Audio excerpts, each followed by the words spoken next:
Today in the murli, Baba talked about anger, thorns, flowers, gardening, and effort. And I'm sure that many of us have experienced that we have certain relationships where the people that we are in connection with are very good at provoking us. Do you have anybody like that in your life? They're just very clever at pressing your button and getting a reaction. There are people who love to do that.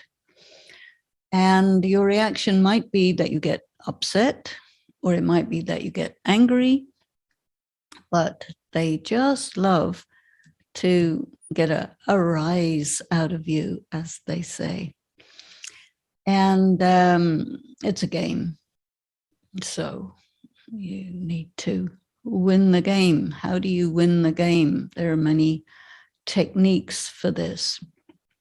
But going beneath the techniques, it's about one's sensitive spots. So when you touch somebody's sensitive spot, it hurts them. Somebody touches your sensitive spot, it hurts you. And sensitive spots are areas where you have been wounded and on some level wounded, and you carry that wound in your being. And anytime it gets touched, it will create pain, and your response to pain, it could be anger or it could be upset.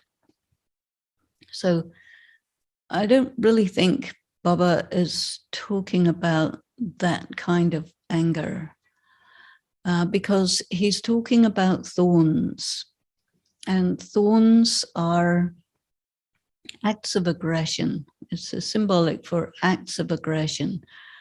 He's giving us a botanical murli today, where he talks about flowers and flower pots and the whole details of gardening. And there is a very famous book which is called Candide. It's a philosophy book from the French philosopher Voltaire.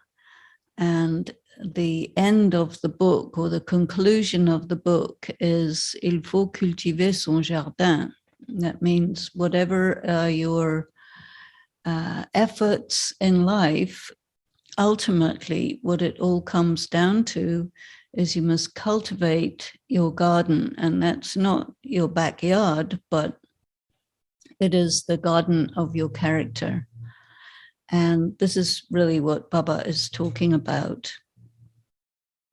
And he's mentioning the idea of effort in regard to cultivating your garden. He talks about effort using the word purusharat. And purusharat, as you know, I like to look at these words from India and break them down to get a deeper layer of meaning. Because you can make effort to get up early in the morning, but making effort to become virtuous, that's a different matter altogether. What kind of effort would that be? Or would it actually be effort, or would it be something else? So this word purusharat, when you break it down, it comes to purush and arat. So purush is a being, a soul, and arat is for the purpose of, or for the sake of. So anything that we do for the sake of the self would be called purusharat. This is my take on it. So to be a thorn in Baba's language means to behave in an aggressive manner towards somebody who is weaker than you, smaller than you, and over whom you can easily dominate them, you can easily hurt them. If you get into a fight with them, you will easily win because you're bigger, stronger, more muscular, etc. And he's talking about that kind of aggression. So some people are aggressive with physical aggression, with their fists, with their guns, with their knives, this kind of physical aggression of hitting people. And there are others who are not so good at that, but then they become really good at hurting people with their tongues. That means verbal aggression or verbal abuse. And you can damage a person just as easily with your tongue as you can with a gun or a knife. And you can maybe not make them leave their bodies as you can with a gun and a knife, but you can definitely take them down and give them the experience of being invalidated, and take away their power and take away their ability to take care of themselves or believe in themselves. And this is a very severe kind of aggression. And then also Baba talks about sexual harassment and sexual abuse, but in veiled terms. And so sometimes people don't quite get what he's talking about, but he is talking about that. And we live in a world where this is absolutely common. It is condoned. It is considered just the way things are. And so nobody really does anything about it. And if you happen to be someone who's really good in physical abuse or verbal abuse, then you will be a predator and you will interact with weaker people who you will prey upon, and they will become your victims. And the world we live in has got a lot of people who are in victim-predator relationships. And the society is set up like that because of the way the society is structured according to the social customs that are the prevailing attitudes. And Baba is talking about changing all that. And one of the characteristics of a deity is nonviolence. So the question is, how do you handle violence nonviolently? The story of Mohandas Gandhi is the story of nonviolent resistance to an oppressive colonial power. And he used the concept of nonviolence, which is also there in the Gita, as his method, because there is this concept of achieving victory without using violence. And so his term for this was satyagraha. And ultimately, it failed because ultimately it degenerated into violence. And the history of his movement involved confronting the oppressors, but without fighting against them. And so they got beaten, they went in prison, they did fasting, and he was ready to fast until death. And from Baba's angle, when you do that, there's still some violence involved, because there's violence against the body when you do a hunger strike, for example. And Baba is still saying, okay, you are in a world in which the odds are stacked against you. You are doing a practice which goes against the grain. You are not willing to allow yourself to be used and abused by people who think that it's their right. And so definitely you will get violated. And this is actually very distressing for Brahma Baba to, on one hand, be the instrument of Shiv Baba and the instructions to follow, especially celibacy, and the consequences for especially the women who were following this in the context of their homes and families, in terms of the domestic violence that was taking place. And so he would address this subject. And in this murli, he's addressing it in a very interesting way, that the instruction is become a flower, become fragrant, become virtuous, and do not act reactively or aggressively, either aggressively against your oppressor or aggressively against yourself. Because there are some people, they act out, and others, they act in. So a person who doesn't want to be aggressive, one of the problems they will find themselves in is that they will not stand up for themselves. They will not confront. They will not, they will give away their power, and they will become passive. And then a lot of anger gets built up inside, and that anger can get easily turned against the self. And you will be thinking that, well, I'm not being angry, so I must be right. But all this anger is turned against the self, and you can become very hard on the self, very judgmental, very damaging to the self without realizing that this is what you're doing. And so one has to look carefully at the self and see now, how is this phenomenon of anger functioning in myself? And Baba is saying to us, do not be angry.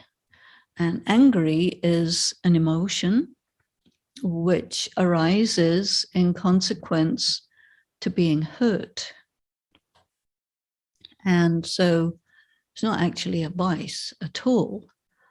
So we have to think about this word anger very carefully and make a distinction between aggression because of wanting to dominate over someone, which I think is what Baba's calling a vice, and feeling angry when you are violated in some way, because that would not be a vice at all.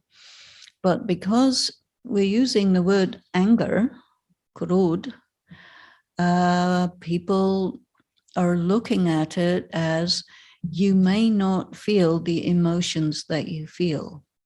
And this is actually very impractical. And so therefore, I think it's very useful to rethink the vocabulary.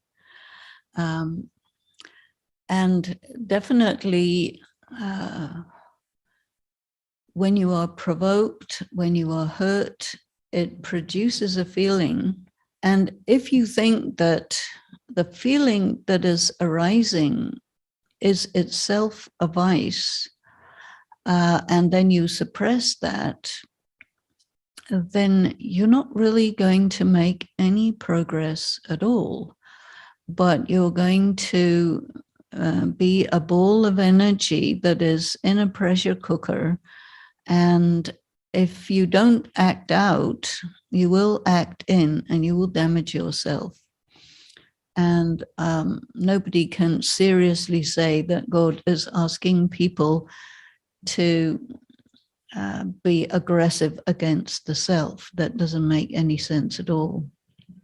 So we have to rethink, what is all of this and what words are suitable so that we can actually understand what these instructions are all about. A lot of this aggression takes the form of words. And so you have to really look at your motivation in order to understand what these instructions are. The phrases in the Gita that are connected with the conquest of vices, the particular vices, greed, anger, lust, attachment, ego, these are clearly mentioned in the Gita. So they come in the Gita, they come in the murli, they come in the BK vocabulary. And they're all connected with responses to sense perception.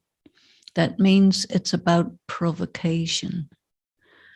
So, for example, body consciousness is synonymous for ego or arrogance.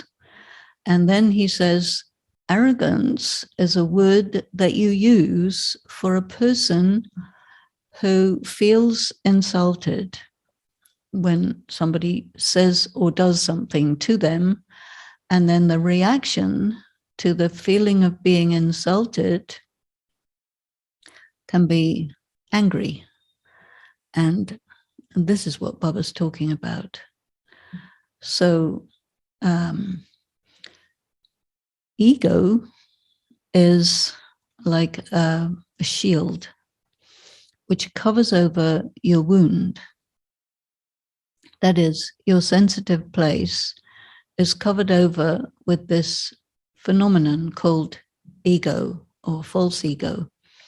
So you create a shield and someone hits that shield and also touches your sensitive spot, which triggers a reaction. And so Baba's talking to us about what to do with these sensitive spots, these wounds, because as long as the wounds are not processed, the shield of ego cannot be discarded. And I think that when he says, you have to remember me, you have to take power from me, what this means is you're taking from God directly an energy which, when it hits your sensitive spot, it has a healing function. So what is your wound in the first place? Some kind of trauma. It can be a big trauma or a little trauma. It depends on so many things, but a wound occurs. And if it's not processed, if it's not healed, then it festers. And so then the person will put this ego shield around it, because anything can touch that wound and it will create pain. And your reaction to pain is anger. And as I said before, we can't really call that a vice because it's a reaction to pain. Now, let's see further. how does aggression play out in the world we know? So there are some people who behave very aggressively towards people who are weak in comparison with them. And they must have learned it somewhere.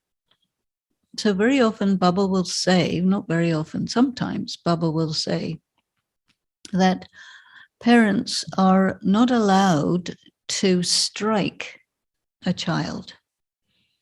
You're not allowed to hit a child.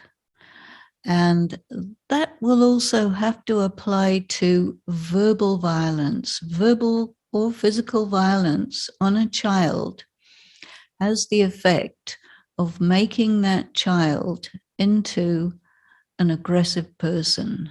And that aggression can either be acting out or acting in. Most of the time, like young boys get beaten, this is very normal. And I'll tell you quite an amusing story in regard to that. I was in India somewhere, I can't remember exactly where, but I was asked to talk to a group of 16-year-old boys. And there was it was a gigantic auditorium. So there must have been about a couple of thousand of them. And they were all sitting on the floor, and their teachers were on the sides of the walls on chairs. And they wanted me to tell the boys to behave properly. And that's not really my style. So I said to the boys, is there any boy who gets beaten by their father? And every single one put their hands up. Yes, I get beaten by my father. Then I said to them, okay, your father beat you because you did something wrong. Is that right? Yes, definitely. We did something wrong. We got beaten for it.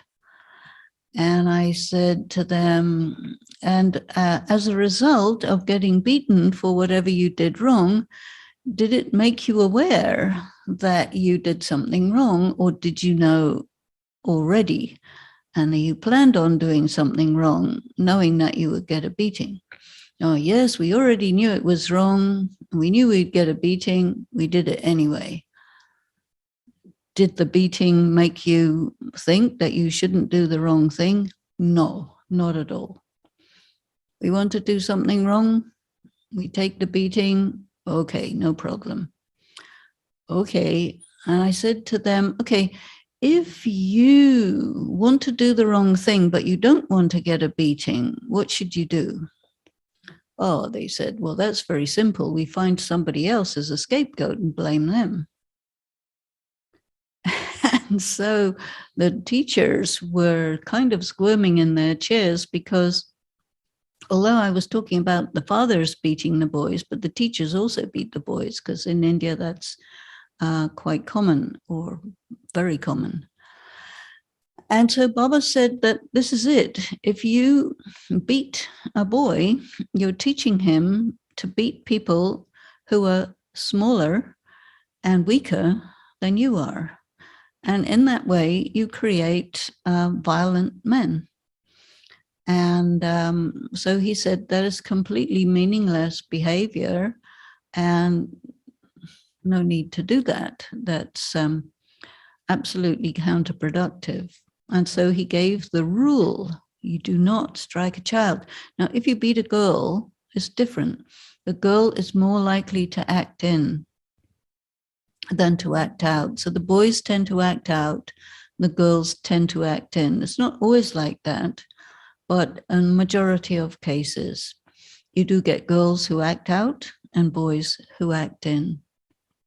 But whatever it is, the system of punishing children who do what they think is wrong action through violence creates a culture of people who are in a position of strength, violating those who are weak in comparison with them.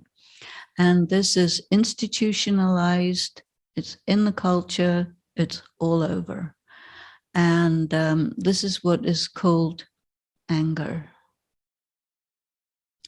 And so when Baba says, don't be angry, he's talking about addressing this phenomenon of how people, generation after generation after generation, are taught that it is right to do violence against people who are younger, weaker, and in a weak position in comparison with you. And that makes you a right type of person. And he says, no, that is not right. Now, to undo that is a very, very big piece of work. Because what it means is you have to take a look at yourself and see how, in what circumstances you were trained to be aggressive to others who are weaker than you, younger than you, or in a subordinate position. And if you look at the society that we live in, this is a very, very widespread phenomenon of human interaction. And this goes by the name of vice.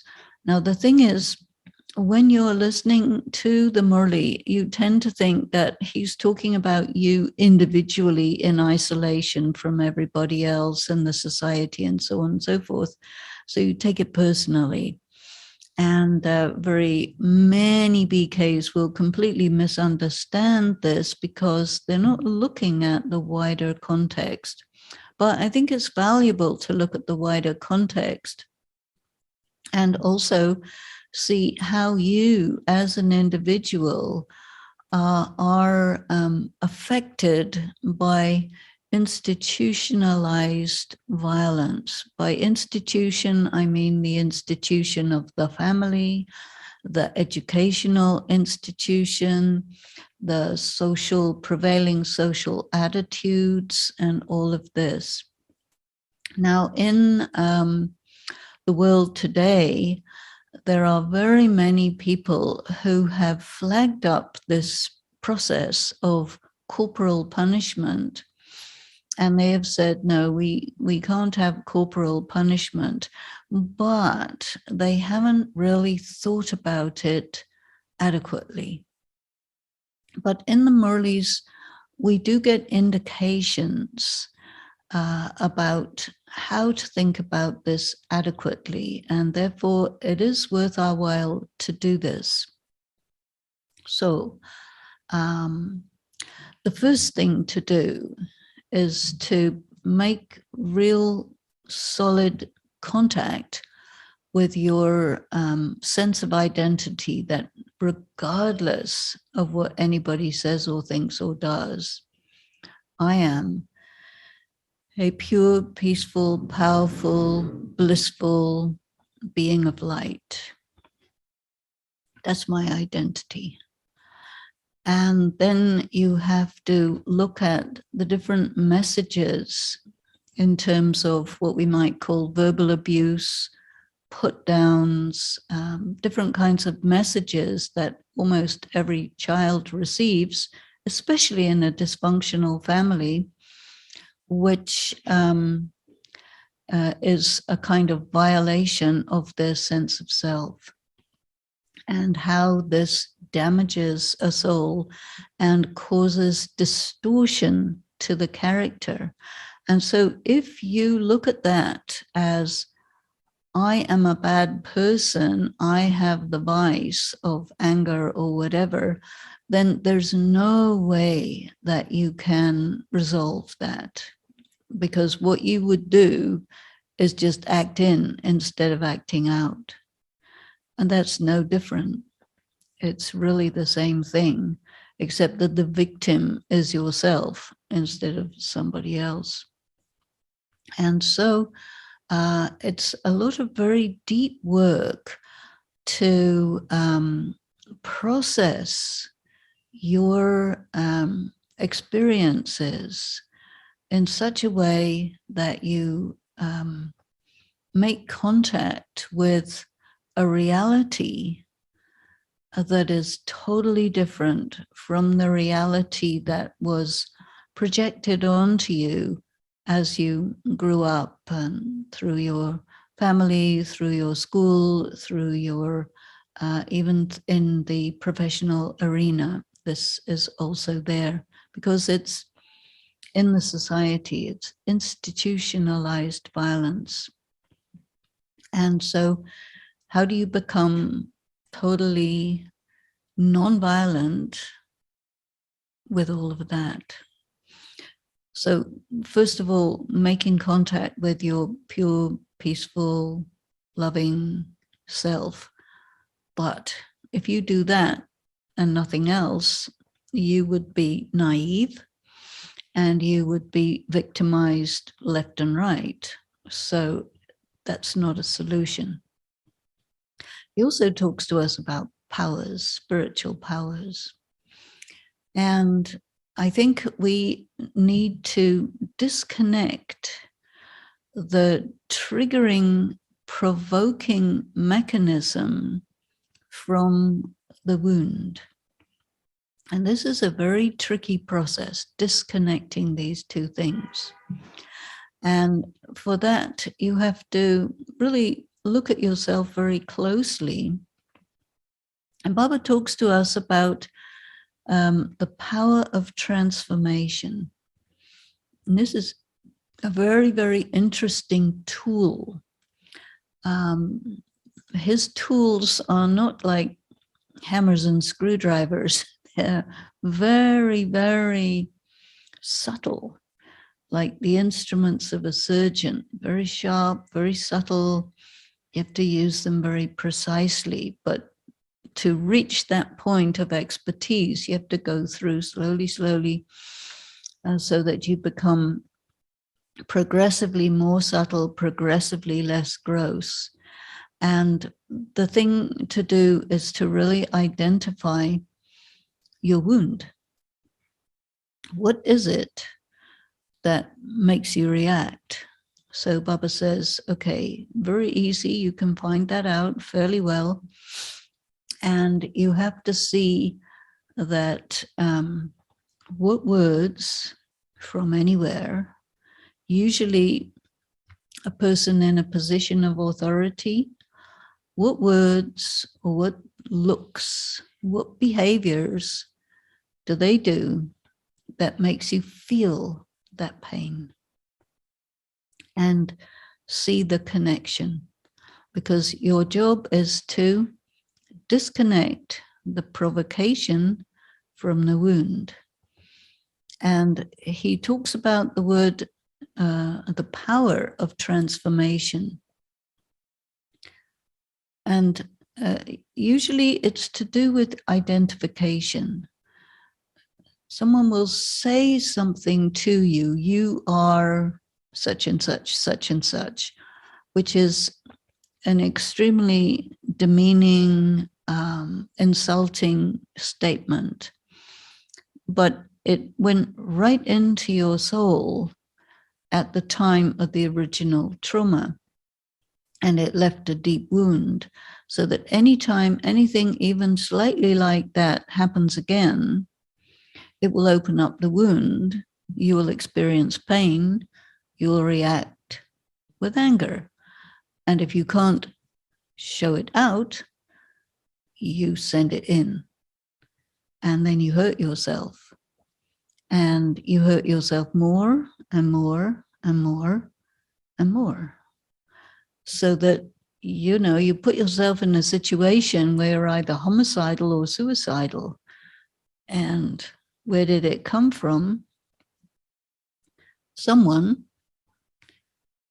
in the name of God or religion or whatever, violated you so bad that it became a scar. And this word sanskar is connected with the word scar. You have the similar word in there, but it's like it repeats and repeats and repeats, and it creates the same reaction, deeper, deeper, deeper wound, which festers and festers over the years, and eventually it'll destroy you. So the power of transformation is you see that thing coming, you recognize what it is, and you turn it into something else before it reaches you. Now, the speed of sound is pretty fast. And between the time when a word comes out of someone's mouth and into your ear is very fast, very fast. So how do you transform something at that speed? And one of the things Baba talks to us about is Tivra Purusharat. Again, the word Purusharat is there, and Tivra means high speed. The fastest speed is the speed of thought, which is instantaneous. And he also gives us another little clue to this, and that has to do with anticipation. When you understand the patterns that are part of this process, you see a pattern forming, you immediately know where it's going and what it's going to take the form of, which means that you can anticipate this provocation, this thing that's happening by slight signs, which gives you a second or two. And a second or two is a lot slower than the speed of sound. You have a second or two to position yourself to receive that thing, not as something that wounds you, but more like a ball that is sent your way, and you have a racket or a bat, and you can hit that ball and respond to it. And so how are you transforming it? You're transforming it on one level from a bullet, which is going to pierce your heart, to a ping pong ball, which you can send back again to your opponent. And ping pong is a game that you enjoy, whereas having bullets go into your heart, that's not a game. You definitely don't enjoy it, and it's very painful. So this is one level of transformation. And when you are playing a game where you have to be fast and return the ball, like with the ping pong bat, you're in a different frame of mind. You're more powerful. You're in your power when you know, okay, this is a game. Someone's going to send me a really fast ball. And I think, I'm not quite sure if I have this right, but in professional tennis, the tennis ball will come at maybe 200 or 300 miles an hour. That's very fast. And so the professional tennis players have to anticipate the ball using a capacity of anticipation which is specially heightened. And I think that one of the ways in which you can develop your yoga is to develop this anticipatory capacity to sense what is coming way before it comes, so that you're ready to receive it in a way that you can send it back, give the return of that ball. Another type of transformation that Baba talks about is something is sent to you as a crude or dirty insult, which is really designed to make you feel really, really bad about yourself. And you know that this is their habit. So when they start getting ready to do that, you can see the signals. And you know, oh, this is here it comes, you know. And as it comes, you turn it into something beautiful and fragrant, and you take it as that, which means that you're not positioning yourself as a victim. And it also means that you understand that you have a choice. When you get victimized by aggression, the sense is that you don't have a choice. Oh, this person did this to me, therefore I got wounded. But with this, you start thinking, no, I do have a choice. It's possible for me to position myself in such a way that I'm ready to receive these things and transform them or send them back or whatever it is. So this then becomes a skill, which is about your capacity to anticipate accurately what is about to happen. And because these things come in patterns, it's quite easy to predict them, because the actual aggressive act will be preceded by a number of different things, which you can also recognize. And you know, this person is getting ready to do this type of behavior. So you position yourself or you get out of the way. Yeah, this is also another possibility, so that the bullet goes right by and doesn't go and hit you. So these are to do with yourself, making yourself skilled and protecting yourself. And there you see, when you understand that that's the game, it doesn't have anything to do with a vice, meaning that you're a bad person. It's rather that you would understand this word vice in a different way, that somebody is about to assault you, and if you're really skilled, they will not succeed. And then your relationship with the word vice is not, I'm a bad person. Because as soon as you think I'm a bad person, you put yourself as a victim and you cause yourself to be given harm by an aggressor, and that you have choice about. So this is something I think is quite important to realize. And then when he says, okay, you want to transform thorns into flowers, when a person aggresses you and succeeds in hurting you and making you wounded and emotional and all of this, it means they've scored a point and they're happy about it. But when you respond to it in a different way, it means they lost a point. And you won a point. But you don't have to be triumphant about it. But you can be in your power and in your beauty. And this is a very beautiful kind of fragrance, but it's a very empowered Shiv Shakti type of fragrance. It's not like you're so soft that anyone can tread all over you. And this is why the symbol of the rose is often given. Virtues are flowers, but roses have thorns. And although he talked about not having any thorns, but there are other occasions where it is very clearly said that if you're going to be a flower, soft, beautiful color, beautiful form, and if you don't have any thorns, then you don't know how to look after yourself.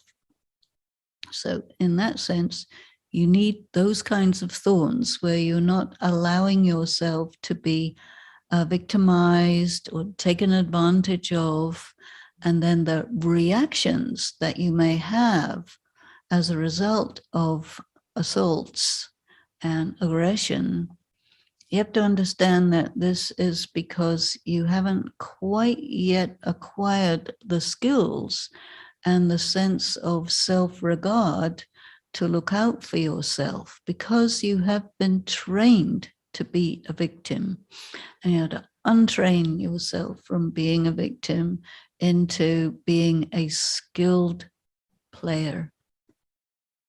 And so think about this vice of anger in some of these ways, and look at yourself in that regard. And you will see, I think, that your relationship with the concept of vices actually becomes quite different. And what it also means is you're challenging the conventional view of what a vice is. You know, a vice means you're a bad person. It's not quite that simple at all. There's no bad people. There are people, there are souls who get bent out of shape. And there are people who are aggressive because they've been trained to be aggressive. And there are people who are violated because they've been trained to be violated. And, you know, that's not about you personally, but about you personally is you have to understand the game, understand yourself in that game.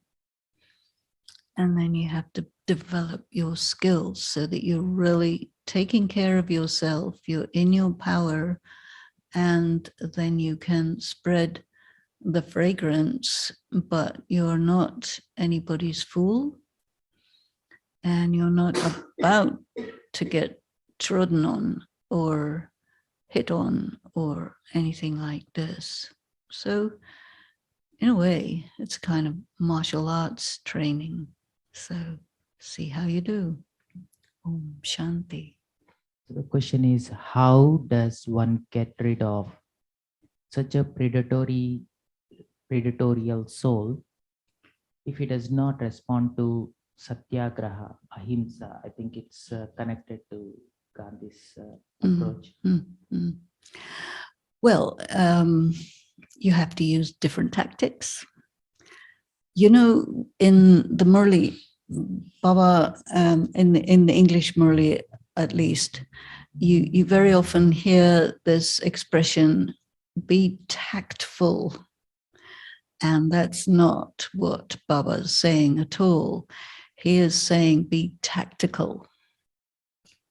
You have to have a strategy.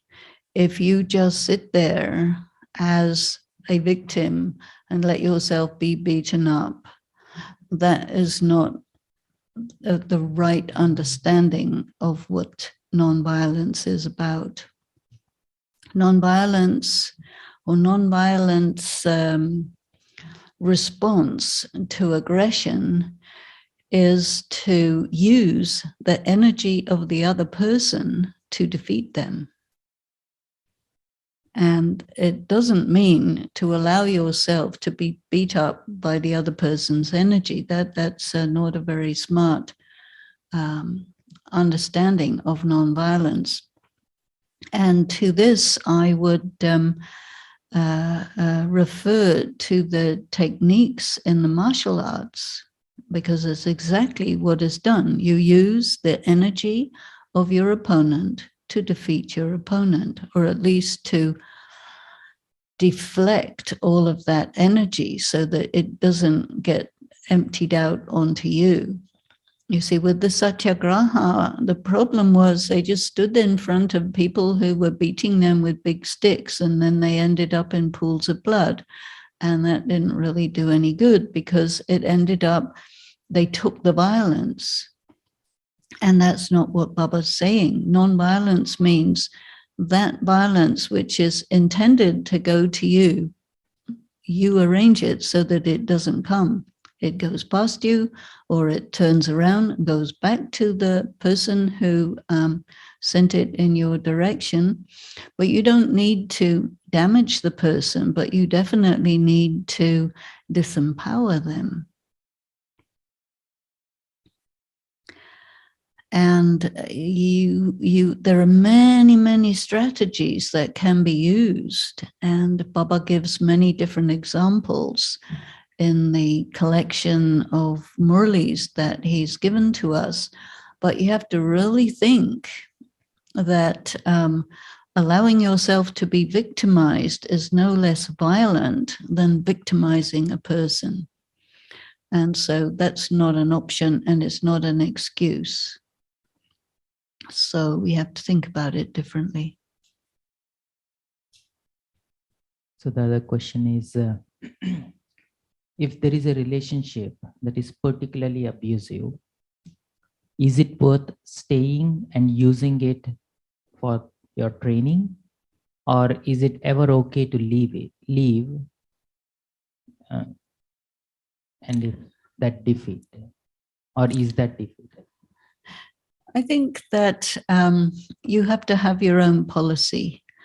And if you are in a relationship that's abusive, then you have to make it clear to that person that from your angle, that kind of behavior is not acceptable. Either they stop it or you're out of there. You give them that choice. And you may say 3 strikes and you're out. That's an option, you know. But there are many people who are, according to the social system, you are sort of imprisoned by an abusive person. And that's because, and this is the sort of traditional marriage where a woman is the property of a husband, and he has all the rights, and he can administer what he considers punishment, etc., and nobody will get in the way of that. And this is the history of marriage. It's kind of like that nowadays. And also because when you get married to somebody, there are karmic accounts, that why you come together with someone is because there's some unresolved karmic accounts, and that may be something that plays out in an abusive relationship. It can also be the woman is abusing the man, or if it's a same-sex relationship, one of them is the dominant one of them is the victim, one of them is the predator. It's this arrangement of victims and predators that is so prevalent. And the rare relationship where people are on an equal footing, that requires a lot of work, a lot of negotiation, and you really need to know how to represent yourself at every step.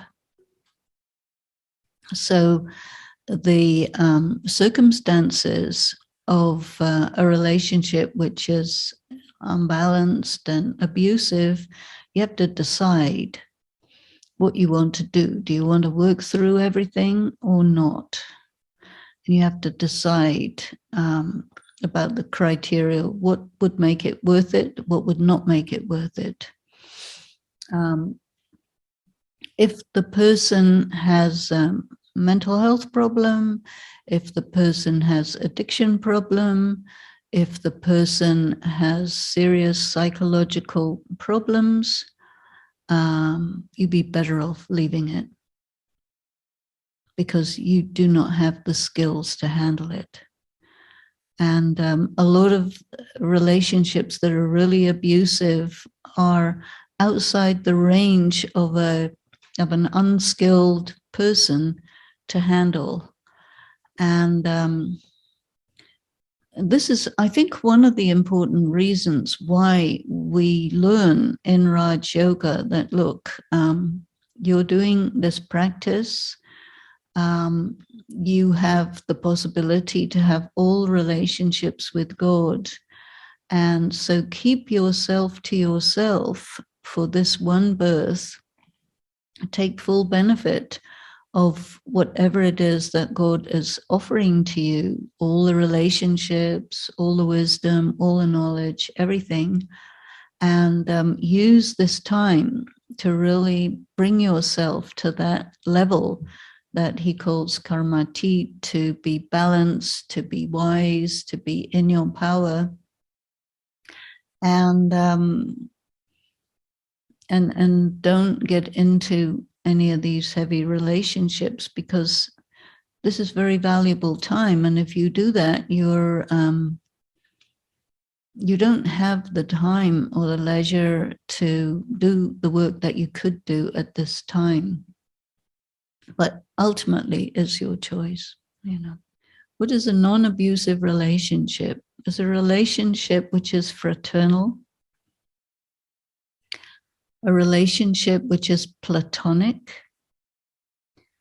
Platonic means that it's a non-sexual relationship, a relationship which is mutually beneficial, balanced, and it takes a lot of work to create a relationship like that.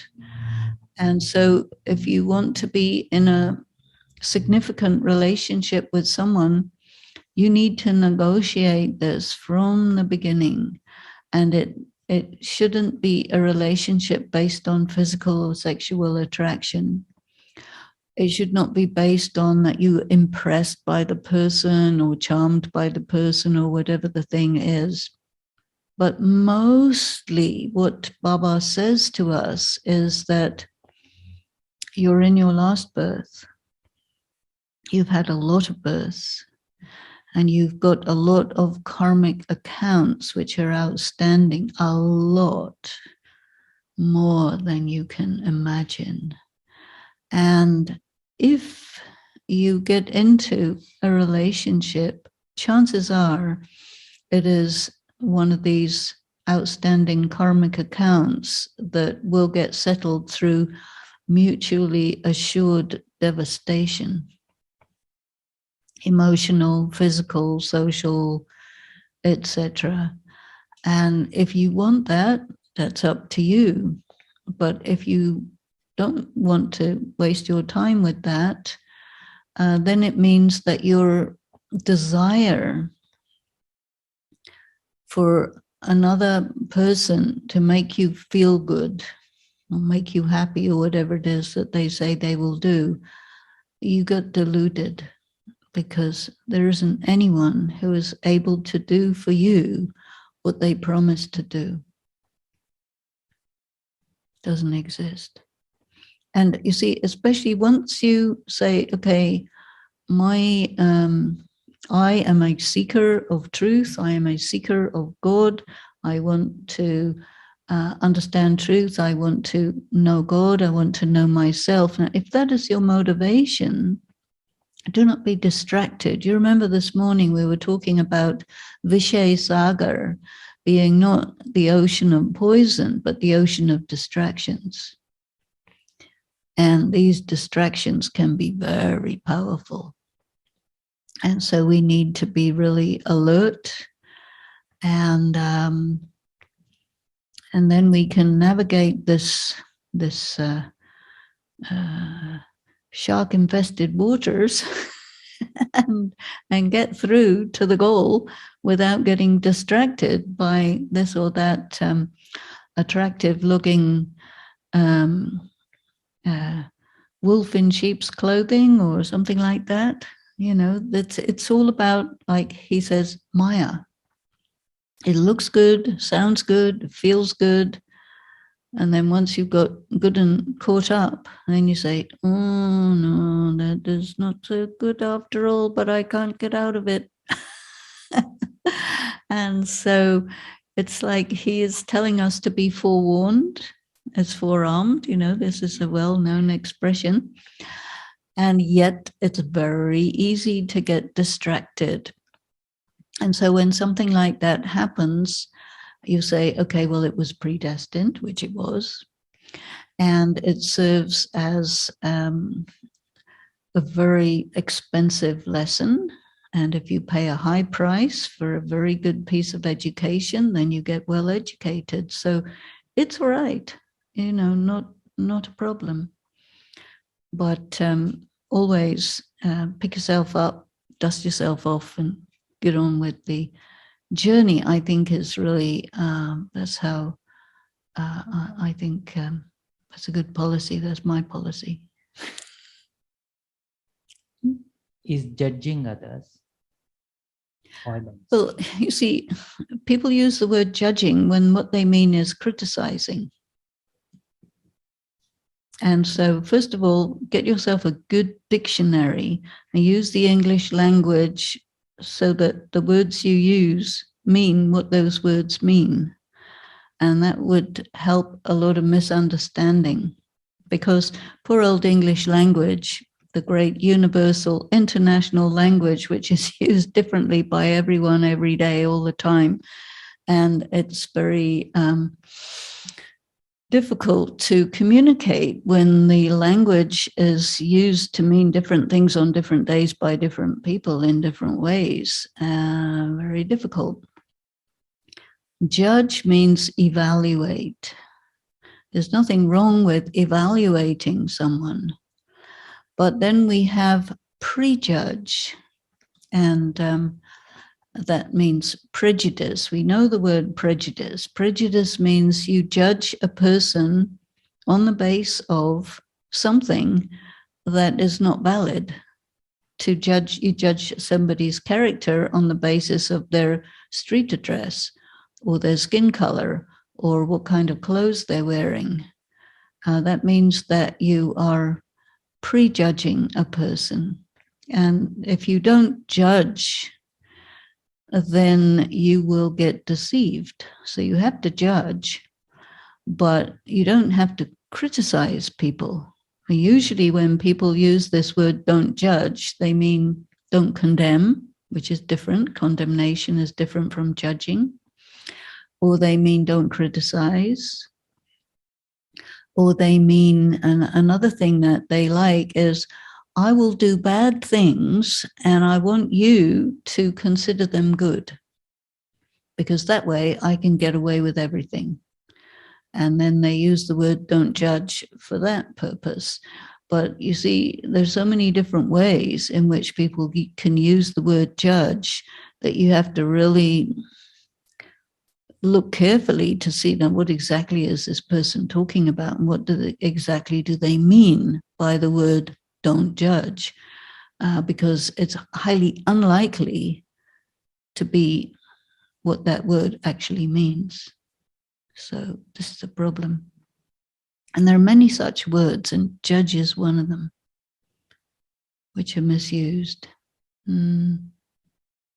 How to not get frustrated or irritated when the same soul provokes you time and time again, despite you try your best to diffuse the situation, especially when you see the signs of where the situation is heading. It is definitely showing signs of slowing down in terms of reacting to the situation, but how to get to the point of not getting affected by it at all, especially if that soul decides not to give up. Well, it's very simple. You just don't play that game or don't play with that person.